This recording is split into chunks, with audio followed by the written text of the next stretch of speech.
Baiklah, Assalamualaikum warahmatullahi wabarakatuh.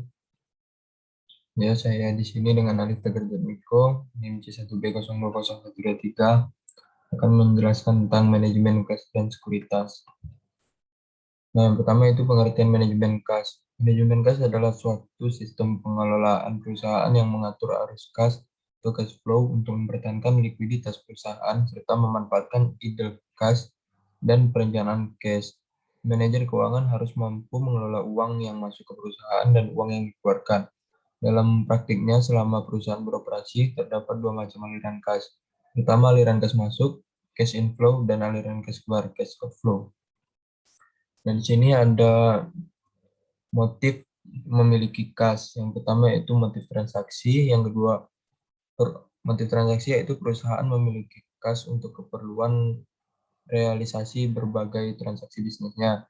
Yang kedua itu motif berjaga-jaga atau perusahaan memiliki kas untuk berantisipasi berbagai kebutuhan yang mendadak.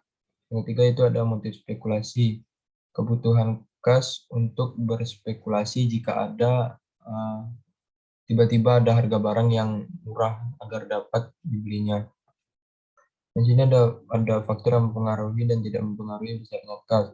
Faktor yang mempengaruhi jumlah uang kas yaitu adanya jumlah penerimaan dari hasil penjualan barang dan jasa, adanya pembelian barang dan jasa, adanya pembayaran biaya-biaya operasional, adanya pengeluaran untuk membayar angsuran pinjaman, adanya pengeluaran untuk investasi, adanya penerimaan dari pendapatan, dan adanya penerimaan dari pinjaman. Dengan faktor yang tidak mempengaruhi jumlah uang kas yang ada di perusahaan adalah adanya penghapusan dan pengurangan nilai buku dari aktiva, penghentian penggunaan aktiva yang sudah habis umur ekonomisnya, terus adanya pembebanan terhadap aktiva tetap seperti depresiasi, amortisasi, dan deflasi, karena biaya ini tidak memerlukan pengeluaran kas. Kemudian adanya pengakuan kerugian piutang dan penghapusan piutang karena sudah tidak dapat ditagih lagi. Kemudian adanya pembayaran dividen dalam bentuk saham atau stok dividen. Dan terakhir adanya penilaian kembali atau revaluasi terhadap aktiva yang telah dimiliki oleh perusahaan tersebut. Nah, di sini kemudian ada sumber-sumber penerimaan kas. Sumber penerimaan kas dibagi menjadi dua, yaitu penerimaan kas dari penjualan tunai, yaitu perusahaan kepada pembeli.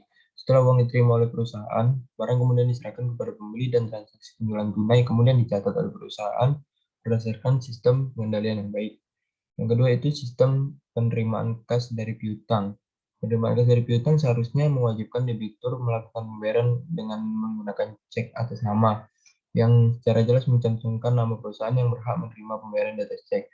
Dengan cek atas nama ini, perusahaan akan terjamin menerima kas dari debitur, sehingga kecil kemungkinan yang tidak berhak dapat menguangkan cek yang diterima dari debitur untuk kepentingan pribadi, atau bisa dibilang korupsi seperti itu.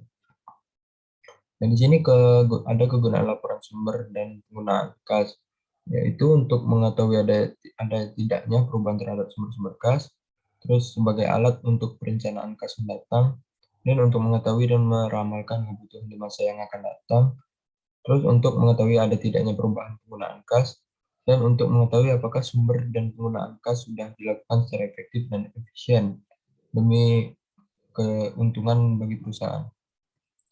Dan di sini ada definisi manajemen sekuritas. Sekuritas atau marketable security merupakan surat-surat berharga yang segera dapat dijual untuk memperoleh uang kas.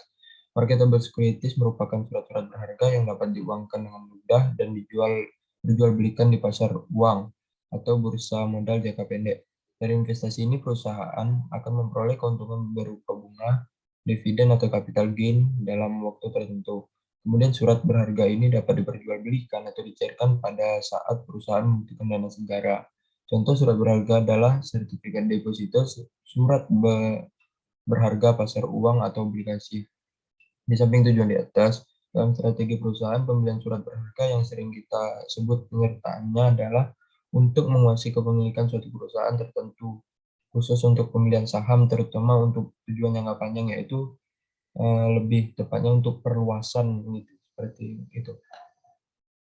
Nah, di sini ada jenis-jenis sekuritas, yaitu ada akseptasi bank, deposito berjangka, sertifikat deposito, sertifikat Bank Indonesia, saham, obligasi, dan surat berharga pasar uang. Nah, kemudian ada motif penanaman modal dalam marketable securities. Motif penanaman modal dalam marketable securities ada 3, yaitu motif transaksi, yaitu pembelian marketable securities yang akan dijual kembali untuk menutup pembayaran yang sudah diketahui sebelumnya. Kemudian ada motif berjaga-jaga, yaitu penanaman modal dalam marketable securities untuk mendapatkan sejumlah aktiva lancar yang dapat diuangkan dengan segera untuk memenuhi berbagai pengeluaran yang tidak diperkirakan sebelumnya oleh perusahaan tersebut. Dan terakhir ada motif spekulasi, yaitu investasi dalam marketable securities karena tidak adanya investasi lain dari uang kas yang sementara waktu belum digunakan. Nah, mungkin cukup sekian dari saya, kurang lebihnya mohon maaf. Wabillahi taufiq wal hidayah. Wassalamualaikum warahmatullahi wabarakatuh.